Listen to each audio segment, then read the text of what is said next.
Hello बच्चों। तो हमने last time question number 10.20 NCERT exercise chapter 10 का किया। Now question number 10.21, a tank with square base of area 1 metre square is divided in vertical partition in middle. See, this is a tank having square base area. Base area square है जो 1 metre square का है, उसको दो equal part में divide किया गया bye partition. मतलब 3D में आप सोचोगे तो ये बेस एरिया है, ये टैंक है, और इसको दो पार्ट में डिवाइड किया गया बाय वर्टिकल पार्टीशन।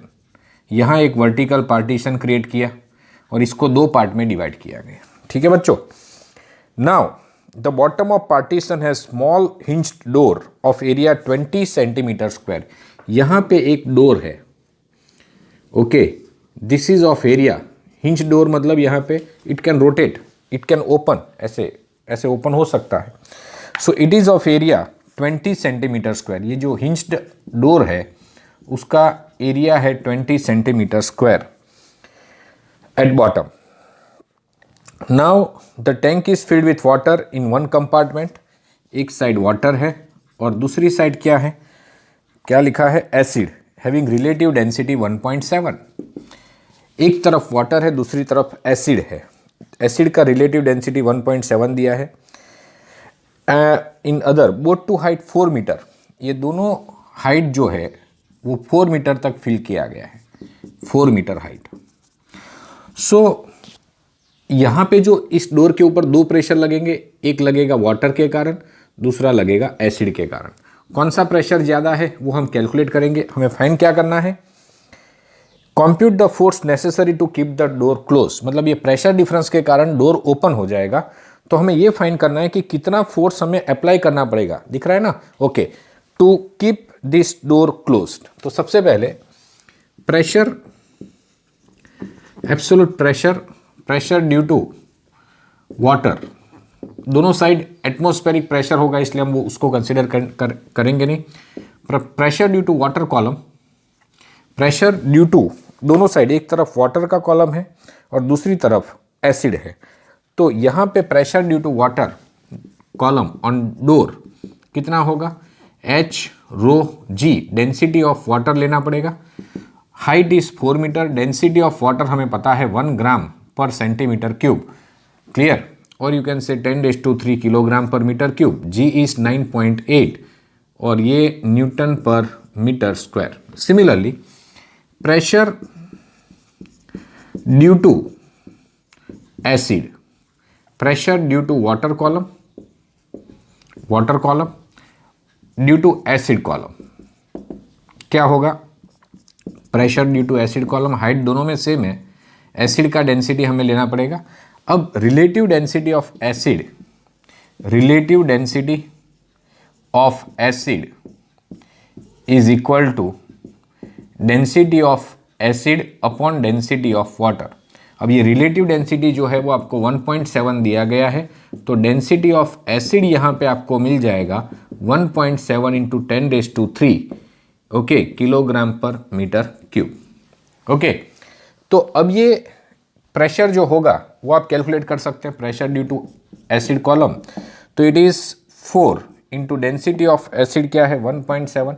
अब एसिड का डेंसिटी ज़्यादा है इसलिए, एसिड का डेंसिटी ज़्यादा इसलिए एसिड वाली तरफ प्रेशर ज़्यादा होगा, clear. Therefore force on door, force on door due to pressure difference, due to pressure difference, ध्यान देना कितना लगेगा, P1, P2 माइनस P1 क्योंकि P2 बड़ा है compare to P1 into area of the door. एरिया 20 सेंटीमीटर स्क्वायर लिया है तो 20 इंटू 10⁻⁻⁴ मीटर स्क्वायर कर देंगे। तो P2 माइनस P1 क्या होगा, P2 माइनस P1 आप देख सकते हैं क्या कॉमन है, 4, 9.8 एंड 10⁻³ 4, 9.8, 10⁻³ कॉमन है। यहाँ बचेगा 1.7 और यहाँ क्या बचेगा 1, क्लियर। तो 1.7 माइनस 1 विल बी 0.7 और एरिया कितना है 20 इंटू 10⁻⁴।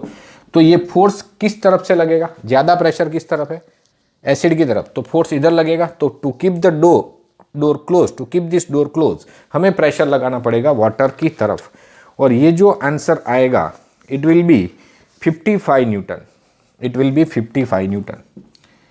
एक चीज ध्यान रखना, नियर टू 55 मतलब 54 पॉइंट समथिंग आएगा। एक चीज ध्यान रखना, उन्होंने ये बेस एरिया भी दिया है, बेस एरिया का कोई इंपॉर्टेंस नहीं है, कहाँ कंसिडर करोगे बेस एरिया, कोई जरूरत नहीं है बेस एरिया की। क्लियर और not?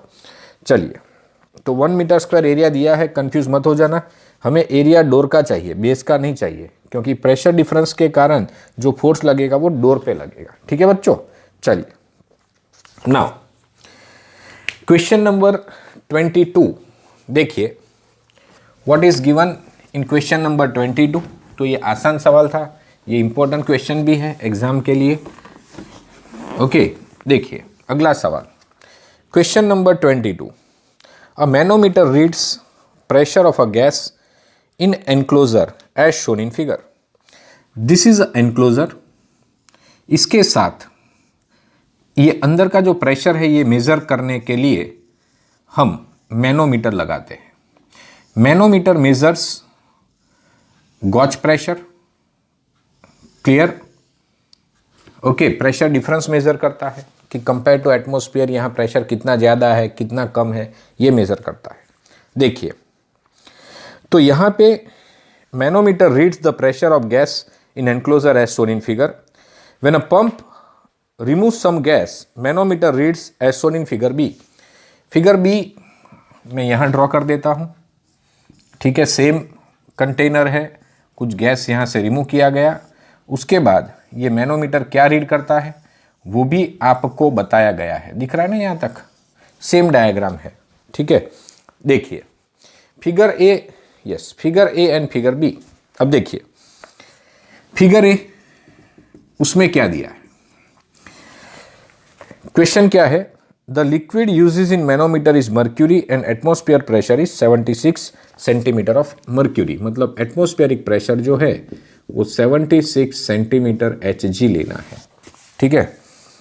Now give the absolute pressure and gauge pressure of gas in enclosure for case A and B in units of centimetre of mercury. चलो अच्छा है, मतलब जो प्रेशर का यूनिट है वो सेंटीमीटर Hg में ही लिखना है। हियर यहाँ पे जो फर्स्ट डायग्राम है उसमें ध्यान से देखिए, यहाँ लेवल ऊपर गया, मतलब कंटेनर का प्रेशर ज़्यादा होगा कंपेयर टू एटमॉस्फेरिक प्रेशर। कितना ज़्यादा होगा, तो ये कितना ऊपर गया, बोलिए 20 सेंटीमीटर ऊपर गया। क्लियर और नॉट? मतलब अंदर का जो गॉज प्रेशर होगा, गॉज प्रेशर, ओके, कितना होगा gauge pressure, 20 centimetre of Hg ही, यस और नो? क्योंकि यहाँ का जो एब्सोल्यूट प्रेशर है, नेट प्रेशर जो है वो कितना होगा, तो इन केस ए यहाँ का जो नेट प्रेशर है इट्स सेम एज दिस, क्योंकि ये मर्क्यूरी ही है पूरा, सेम हॉरिजॉन्टल लेवल पे प्रेशर सेम होता है, तो यहाँ का जो नेट प्रेशर है वो कितना होगा, सेम एज दिस लेवल। और यहाँ प्रेशर कितना होगा, तो atmospheric pressure plus 20 centimetre Hg। अब एटमॉस्फेरिक प्रेशर कितना है, 76 centimetre Hg plus 20 centimetre Hg। Clear? तो ये जो है ये गॉज प्रेशर है। गॉज प्रेशर कैसे कैलकुलेट करते हैं, absolute pressure minus atmospheric pressure, that is gauge pressure. तो अंदर का जो रियल प्रेशर है वो कितना है, देखिए कितना है, 96 सेंटीमीटर Hg। अगर आपको गॉज प्रेशर लिखना है, देखिए दोनों पूछे, वो task give absolute pressure, so this is absolute pressure, what is gauge pressure वो भी फाइंड करना है। तो गॉज प्रेशर तो आप डायरेक्ट लिख सकते हैं, एटमॉस्फेरिक से जो डिफरेंस है that is the gauge pressure 20 centimetre Hg in case A. Clear? अब केस बी में क्या हुआ, यहां से कुछ गैस निकाल दिया तो यहां प्रेशर कम हो गया, यहां प्रेशर कम हो गया तो यहां पे लेवल डाउन हो गया। देखिए ध्यान से, कितना डाउन हो गया यहाँ पे लेवल, देखिए 18 सेंटीमीटर लेवल डाउन हो गया, यही लिखा ना, देखिए 18 सेंटीमीटर लेवल डाउन हो गया मर्क्यूरी का। क्लियर? तो अंदर प्रेशर कितना होगा, देखिए अब ये दोनों पॉइंट पे प्रेशर सेम होगा, तो अंदर जो प्रेशर होगा रियल प्रेशर वो एटमॉस्फेरिक प्रेशर से 18 सेंटीमीटर ऑफ मर्क्यूरी कम होगा, तभी तो यहाँ से मर्क्यूरी 18 सेंटीमीटर ऊपर चला गया, यस और नो? तो केस बी में हम लिखेंगे एब्सोल्यूट प्रेशर। देखिए यहाँ का जो प्रेशर है वो P plus this, clear, 18 centimetre is equal to क्या लिखेंगे, PA लिखेंगे, क्लियर और नॉट। तो यहाँ का जो प्रेशर है वो P प्लस 18 सेंटीमीटर Hg, ये मिला के क्या होगा, ये यहाँ तो सीधा एटमॉस्फेरिक प्रेशर ही लगेगा 76 सेंटीमीटर Hg। क्यों ऐसा हुआ पता चला ना, सेम हॉरिजॉन्टल लेवल पे प्रेशर सेम होता है, यहाँ सीधा एटमॉस्फेयर कांटेक्ट में है और यहाँ ये प्रेशर प्लस 18 सेंटीमीटर Hg का प्रेशर, इसलिए जो एब्सोल्यूट प्रेशर है वो कितना आया 76 centimetre minus 18 centimetre Hg। Atmospheric pressure में जो प्लस माइनस होता है दैट इज गॉज प्रेशर, तो यहाँ गॉज प्रेशर कितना minus 18 centimetre Hg and absolute pressure कितना 76 में से 18 निकालो तो 58 सेंटीमीटर Hg हो जाएगा, क्लियर। तो गॉज प्रेशर क्या होगा, ये एब्सोल्यूट प्रेशर है तो गॉज प्रेशर क्या होगा minus 18 centimetre of Hg, this is gauge pressure, ये गॉज प्रेशर होगा। तो बच्चों ये याद रखना, ठीक है। नाउ दिख रहा है ना, यस। अब क्या किया गया देखिए, how would the level change in case B, level case B में कैसे चेंज होगा, if 13.6 centimetre of water immiscible with mercury poured in this left arm in right limb of manometer। देखिए बहुत आसान है ये, अगर मैं 13.6 सेंटीमीटर ऑफ वाटर ऐड करता हूं, यहां पे मैंने वाटर ऐड किया, ये वाटर ऐड किया, क्लियर, 13.6 सेंटीमीटर हाइट का वाटर ऐड किया, क्लियर और नॉट। अगर मैं इस तरफ 13.6, ये वैसे 18 से ज़्यादा बता दिया 13.6, ये गलत है, पर मैंने 13.6 सेंटीमीटर का वाटर ऐड करूंगा तो उसके इक्विवेलेंट मर्क्यूरी का कॉलम कितना होगा, मतलब जितना प्रेशर 13.6 सेंटीमीटर वाटर का कॉलम लगाएगा बराबर है उतना यहाँ से मर्क्यूरी कहाँ जाएगा, ऊपर, क्योंकि अभी तो बैलेंस्ड है। अब ये एक्स्ट्रा प्रेशर लगा तो यहाँ से ये कहाँ चला जाएगा, ऊपर चला जाएगा। तो यहाँ पे जो second part of the question है कि 13.6 सेंटीमीटर ऑफ वाटर जो प्रेशर लगाएगा, क्लियर, प्रेशर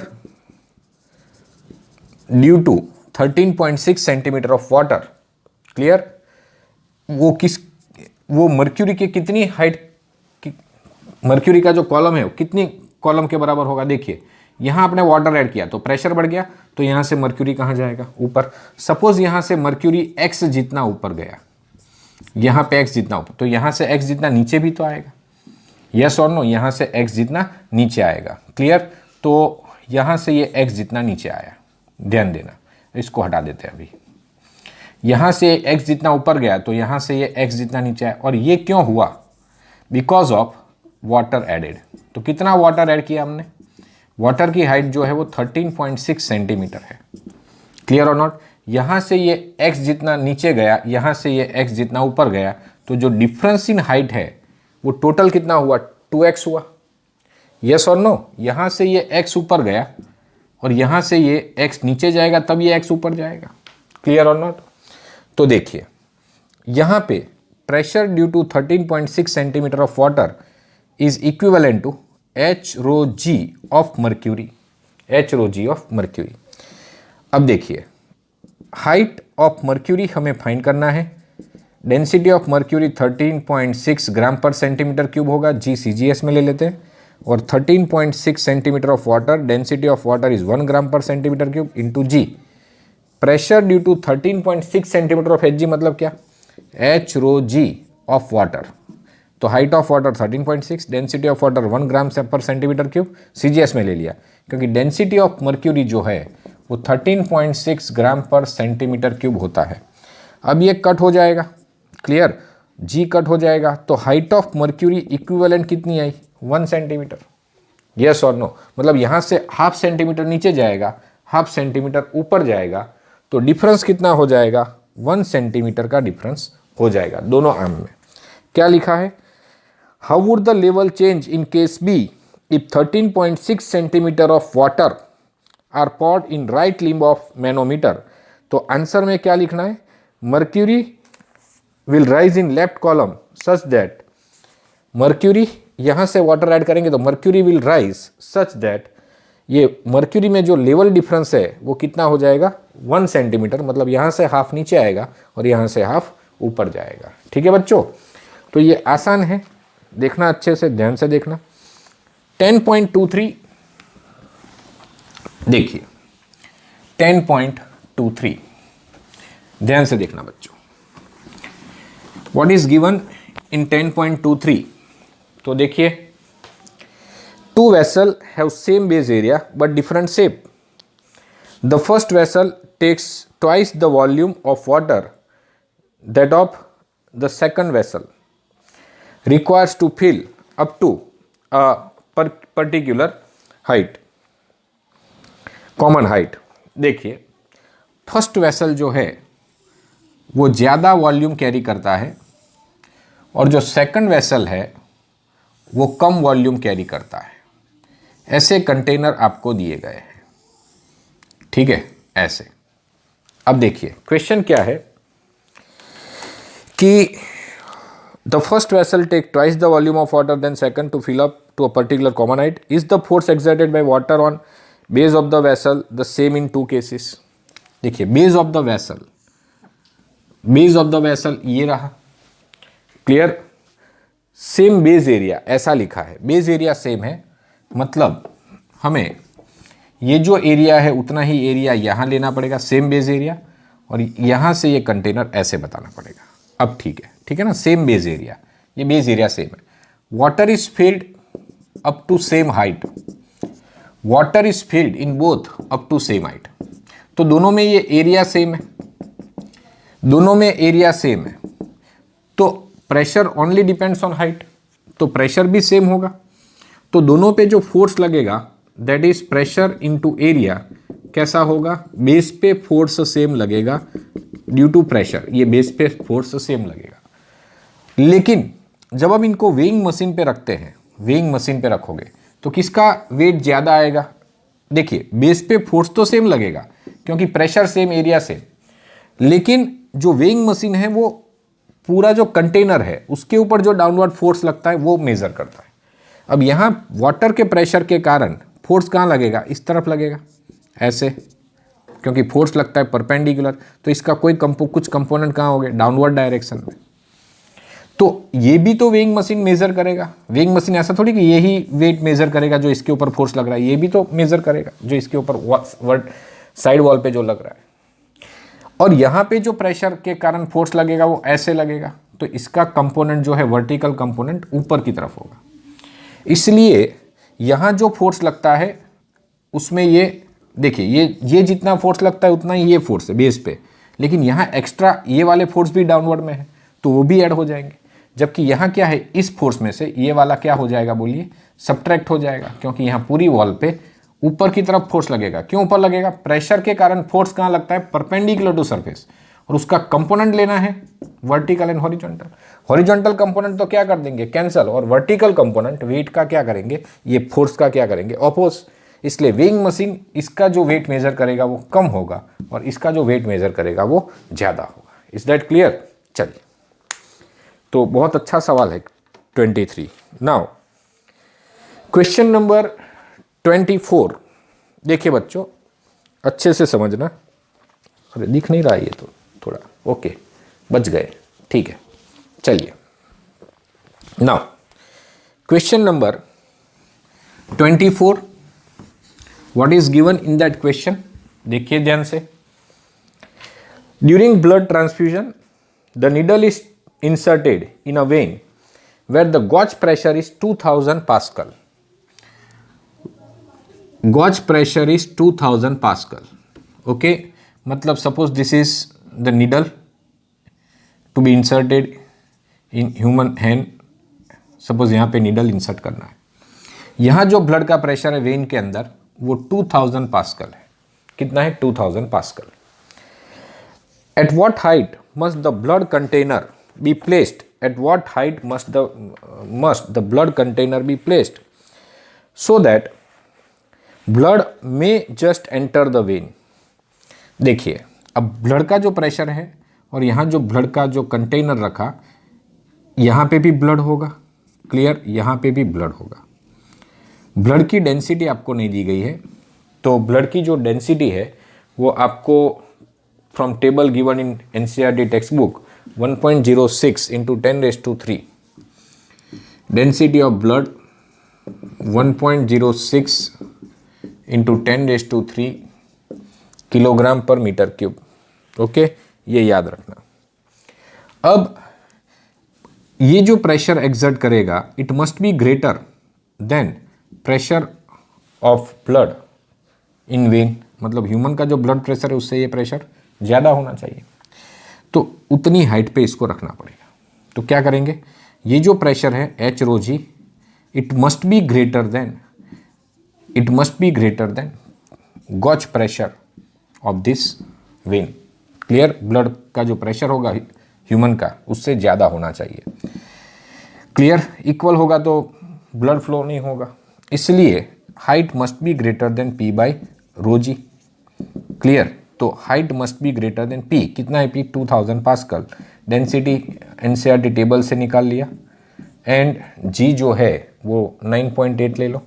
तो ये height must be greater then, जो मेरे पास डेटा है वो 0.192 मीटर के आसपास आता है, कुछ आप चेक कर लेना। तो height you can keep 0.2 metre. Okay, तो ये हाइट पे आप कंटेनर लगा दो तो चलेगा 0.2 मीटर पे। क्लियर, दिख रहा है ना। तो इतनी हाइट पे अगर आप कंटेनर लगाओगे तो ये ब्लड अंदर चला जाएगा, ठीक है, नहीं तो ब्लड फ्लो नहीं होगा। चलिए, तो ये कौन सा सवाल था, ये था question number 24। Now question number 25। In deriving Bernoulli's equation we equated the work done on fluid in tube to its change in potential and kinetic energy. What is the largest average velocity of blood flow in artery of diameter? ये क्या आ गया, कुछ गड़बड़ है 25 number के question में। देखिए, नहीं, ये 25 नंबर का जो क्वेश्चन है ये गड़बड़ वाला है। अंदर टोटल क्वेश्चन इसमें कितने दिए हैं, 31, यहाँ भी 31। ये कहाँ से आ गया अंदर। ओके, मतलब वो 26 वाला जो क्वेश्चन है वही 25 वाला, देखिए 26 वाला क्वेश्चन है, 25 मिसप्रिंट किया गया है। तो देखिए 25 जो मेरे पास डेटा अवेलेबल है, ये कुमार वाले ने भी गड़बड़ की है। क्लियर, उन्होंने तो वो 25 वाला क्वेश्चन ही नहीं दिया है, ठीक है। चलिए, कोई बात नहीं। नाउ तो 25 वाला जो क्वेश्चन है वो हमने फिर वहाँ लार्जेस्ट वेलोसिटी फाइंड कर लिया है। ओके, गड़बड़ तो है बहुत सारी। चलिए, तो let us solve 26 directly. 26 number question देखिए, what is the largest average velocity of blood flow in artery of radius 2 into 10⁻³ metre. 2 into 10⁻³ metre का आर्टरी है। If the flow must remain laminar, तो लेमिनार फ्लो के लिए Reynold number should be less than और equal to 2000। Okay, मतलब rho V D by eta for laminar flow, ये मैंने आपको बताया था। टेक्स्ट बुक में 1000 दिया है, मैंने 2000 ओरिजिनल डेटा दिया था। तो जो वेलोसिटी है, critical velocity for which flow remains streamline, it should be like this. तो 2000 into eta, what is coefficient of viscosity, it is given viscosity of blood 2.084 into 10⁻³ pascal second, divide by density of blood अभी हमने लिया 1.06 into 10⁻³। Clear, and diameter of tube जो है 2 into 10⁻³ radius है, मतलब 4 into 10⁻³ will be the diameter. So this will be the critical velocity, this will be the critical velocity. और ये अगर आप कैलकुलेट करोगे then it turns out to be 0.98 metre per second. It will be 0.98 metre per second. Okay, easy. चलिए, so what is the largest velocity of blood in artery so that flow remains stream laminar, तो ये आ गया। अब क्या लिखा है, do the dissipative force becomes more important. अरे यार क्या गड़बड़ कर दी है। देखिए दूसरा क्वेश्चन ओरिजिनल 26 नीचे है। What is the corresponding flow rate. Flow rate मतलब क्या, amount of liquid flowing in 1 second from a given cross section, that is called flow rate, मतलब वॉल्यूम फ्लक्स। तो जो फ्लो रेट है that is A into V C. A मतलब pi R square into velocity, critical velocity जो हमें मिला, तो 3.14, what is radius 2 into 10⁻³ उसका square into what is V C 0.98। तो आप इसको कैलकुलेट कीजिए तो ये फ्लो रेट जो है ये आपको मिलेगा, कितना मिलेगा, 1.23 into 10⁻⁵, 1.23 into 10⁻⁵ metre cube in 1 second, क्योंकि ये है flow rate, volume flowing in 1 second, जिससे हम वॉल्यूम फ्लक्स कहते हैं। तो वो हम कैसे कैलकुलेट करते हैं, ए इंटू वी से। क्लियर बच्चों, आसान है ना, बिल्कुल आसान है। देखिए now question number 10.27, what is given in this question number 10.27। देखिए question number 27, a plane in a level flight at constant speed, each of its 2 wings has an area of 25 meter square. Each wing has area, each of its 2 wing. तो total area of wings, total area of 2 wings जो होगा वो 2 into 25, so it is 50 meter square. Okay बच्चों, if the speed of air is 180 km per hour over the lower wing and 234 km over the upper wing। देखिए तो ये जो wing है उसमें नीचे वेलोसिटी कम होगा, ऊपर वेलोसिटी ज़्यादा होगा, ठीक है।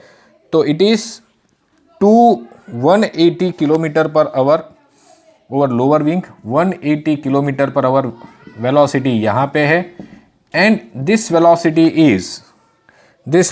Is 234 kilometre per hour above the wing. तो यहाँ प्रेशर कम होगा, यहाँ प्रेशर ज़्यादा होगा, तो प्रेशर डिफरेंस से उसके ऊपर फोर्स लगेगा। क्या फाइंड करना है, डिटरमाइन द प्लेन मास। तो आई am living this for you, क्योंकि पहले भी हमने ऐसा किया हुआ है। देखिए यूजिंग बर्नौलीज इक्वेशन, स्टेटमेंट लिखने का, P1 plus half rho V1 square plus rho g H1 is equal to P2 plus half rho V2 square plus rho g H2। तो यहाँ पे प्रेशर डिफरेंस के कारण ध्यान देना, V2 बड़ा है प्रेशर कम होगा, यहाँ V1 कम है प्रेशर ज़्यादा होगा। तो taking neglecting thickness of wing लिखने का, neglecting thickness of wing, P1 minus P2 will be half rho V2 square minus V1 square, P1 minus P2। Clear. तो ये प्रेशर डिफरेंस के कारण जो फोर्स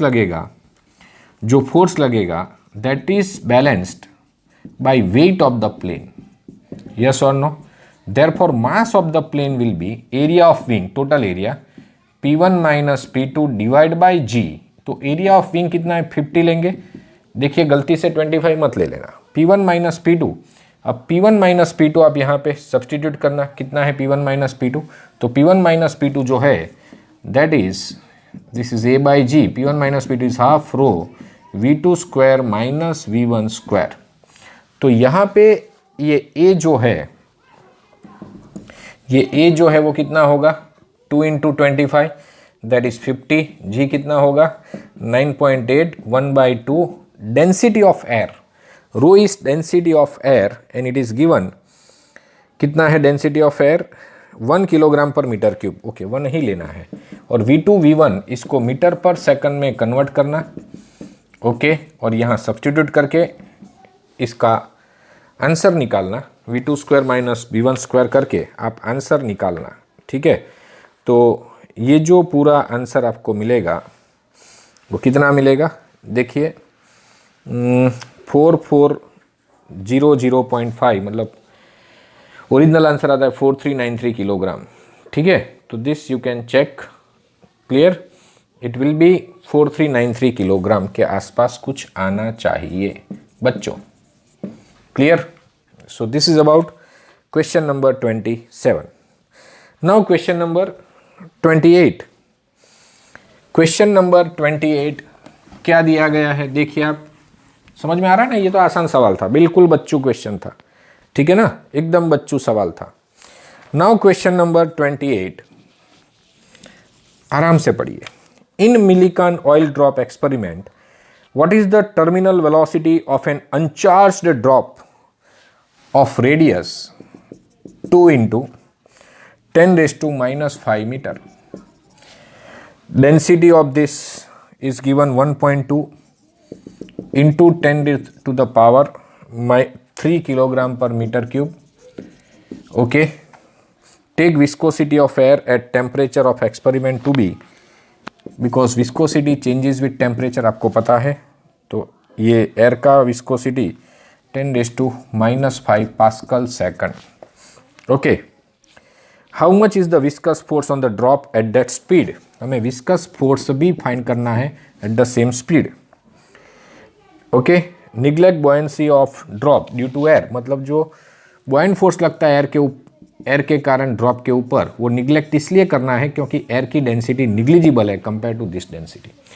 तो जो टर्मिनल वेलोसिटी की फॉर्मूला है बच्चों याद है, 2/9 r²g a²g लिखते थे, rho minus rho zero by eta, where rho is density of sphere. अब यहाँ ऑयल ड्रॉप है तो डेंसिटी ऑफ ऑयल लेंगे, और जिस मीडियम में वो चल रहा है उसकी डेंसिटी रो जीरो, एयर में वो दौड़ रहा है। मिलिकन ऑयल ड्रॉप एक्सपेरिमेंट पढ़ोगे तो पता चलेगा कि oil drop moving with constant velocity in air, तो ये हम जीरो लेंगे। तो टर्मिनल वेलोसिटी आपको मिल जाएगा, आर क्या है 2 × 10⁻⁻5, उसका स्क्वायर, जी क्या है 9.8, और डेंसिटी कितना है 1.2 × 10⁻3। रो जीरो कितना है, rho zero is zero, divide by eta 1.8 × 10⁻⁻5, और ये आप कैलकुलेट कर लेना, ठीक है। तो ये जो टर्मिनल वेलोसिटी है it will B 5.807 × 10⁻² metre per second, so you can write 5.8 centimetre पर सेकंड अप्रॉक्सीमेट। अब विस्कस फोर्स कितना लगेगा, याद है ना 6π∗RV स्टोक्स लॉ, तो उस मोमेंट पे विस्कस फोर्स जो लगेगा वो 6π∗RV होगा। आप सोचोगे विस्कस फोर्स की फॉर्मूला η/dV/dx कब यूज करने का, ये तो ये कब यूज करने का, जब कोई स्मॉल स्पेरिकल बॉडी जब विस्कस फ्लूइड के अंदर मोशन करता है, when small spherical body is moving in a viscous fluid, clear और नॉट, तब आपको ये वाली फॉर्मूला यूज करनी है। और वो η/dV/dx मतलब η/v/L जैसा था, तो वो दो लेयर जब दिए हो ना आपको, उनके बीच डिस्टेंस दिया हो, वेलोसिटी डिफरेंस दिया हो, तब वो यूज करना है, ठीक है। जब कोई चीज विस्कस फ्लूइड के अंदर मोशन करती है स्पेरिकल बॉडी, तो उसके ऊपर जो विस्कस फोर्स लगता है that is given by 6π∗RV, ठीक है बच्चों। तो ये कॉपी कर लिया होगा आपने, ओके। बहुत कुछ मैंने आपके लिए छोड़ा है आज calculations portion. Now mercury has an angle of contact equal to 140 degree with soda lime glass, a narrow tube of radius 1 mm। देखिए कैपिलरिटी पढ़ाया था बराबर, कि आप ये कंटेनर के अंदर पानी है या मर्क्यूरी है, अगर पानी है और कैपिलरी रखोगे तो ये वाटर कहाँ जाएगा, ऊपर। कैपिलरी किसे कहते हैं, it is a cylindrical tube having very small radius. तुम्हें रेडियस अगर आप ज़्यादा लोगे तो ये लिक्विड ऊपर नहीं जाएगा, क्योंकि उसका वेट ही इतना ज़्यादा, जैसे ऊपर जाने की कोशिश करेगा उसका वेट इतना ज़्यादा होगा कि सरफेस टेंशन उसको खींच नहीं सकेगा, इसलिए पतला सा रीजन लेते हैं। बताया था ना मैंने, सरफेस टेंशन के कारण फोर्स ऊपर लगता है जो वेट को बैलेंस करता है, लेकिन अगर ये रेडियस ज़्यादा होगा तो जो लिक्विड ऊपर जाने की कोशिश करेगा because of force due to surface tension, वो वेट इतना बढ़ जाएगा कि सरफेस टेंशन उसको बैलेंस ही नहीं कर सकता है। तो थीटा 140, रेडियस 1 mm। अगर ये मर्क्यूरी है तो यहाँ लिक्विड फॉल करेगा, और यहाँ टेंजेंट हम ऐसे ड्रॉ करेंगे, this is the solid surface inside the liquid, angle of contact is greater than 90, तो liquid will fall, clear. A narrow tube of radius 1 mm made of this glass is dipped in a trough containing mercury. By what amount does the mercury dip down, कितना amount mercury नीचे जाएगा in the tube relative to liquid surface outside. Surface tension is given, surface tension denoted by S, it is given 0.465 newton per metre. Density of mercury is also given 13.6 into 10⁻³ kilogram per metre cube. देखिए बच्चों, मैंने आपको ये पढ़ाया था surface tension is RH ρg/2 cos theta. याद कीजिए, ये फॉर्मूला मैंने डिराइव की थी, देखना नोट्स देखना। तो H क्या होगा, H नेगेटिव आएगा, उसका मतलब इट इज फॉलिंग। क्लियर और नॉट? ओके। अब ये थीटा कितना है, 140 है, थीटा 140 है, तो cos 140 कहाँ से लाओगे बच्चों? लिख लेना cos 90 + 50। 90 + 50 सेकंड क्वाड्रेंट, सेकंड में cos नेगेटिव होता है, 90 इसलिए cos का साइन हो जाएगा। नेचुरल साइन से ये sin 50 डिग्री एंड 0 मिनट का वैल्यू निकाल लो। तो sin 50 डिग्री 0 मिनट का वैल्यू आप निकाल लेना, ठीक है। और ये जो वैल्यू है 50 डिग्री 0 मिनट का जो वैल्यू है, ये मैं आपको बता देता हूँ कितना है। It is 0.7660, 0.7660। Okay, negative sign तो ऑलरेडी है ही। तो सरफेस टेंशन जो है वो 0.465 है, ये है -0.7660 है। रेडियस आपको दिया गया है, डेंसिटी आपको मर्क्यूरी का दिया गया है, सब CGS में दिया है, ये ओके MKS में दिया है। तो रेडियस इज गिवन 1 mm, तो इसको मीटर में कन्वर्ट कर देना, ठीक है। डेंसिटी तो MKS में दिया हुआ है G 9.8 लेके, ये हाइट कैलकुलेट कर देना 10⁻³ 13.6 इंटू 10⁻³ G 9.8। सॉल्व दिस, आपको मिलेगा माइनस में आंसर मिलेगा। क्लियर? कितना मिलेगा ये आंसर आपको? -5.34 mm। ओके, -5.34 इंटू 10⁻³ मीटर मिलेगा। तो इस तरह से -5.34 mm मिलेगा। Negative sign indicates that mercury नीचे जा रहा है, ठीक है।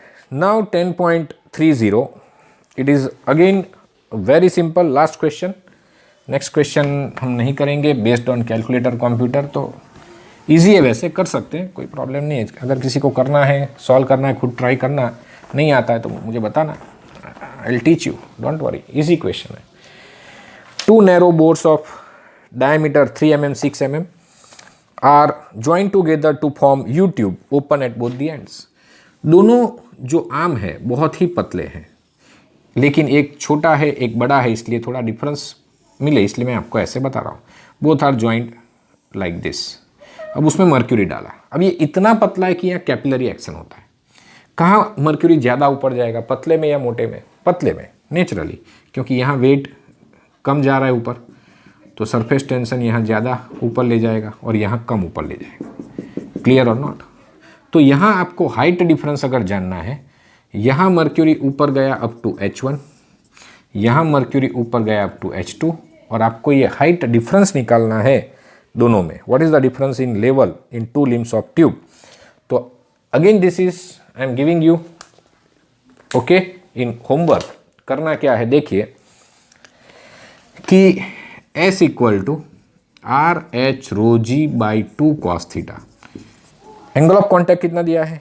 देखिए, for pure glass and pure water, उसके लिए एंगल ऑफ कॉन्टैक्ट 0 होता है। एंगल ऑफ कॉन्टैक्ट 0 होता है, मतलब इस ट्यूब के अंदर जो मिनिस्कस होता है वो हेमिस्फेरिकल होगा।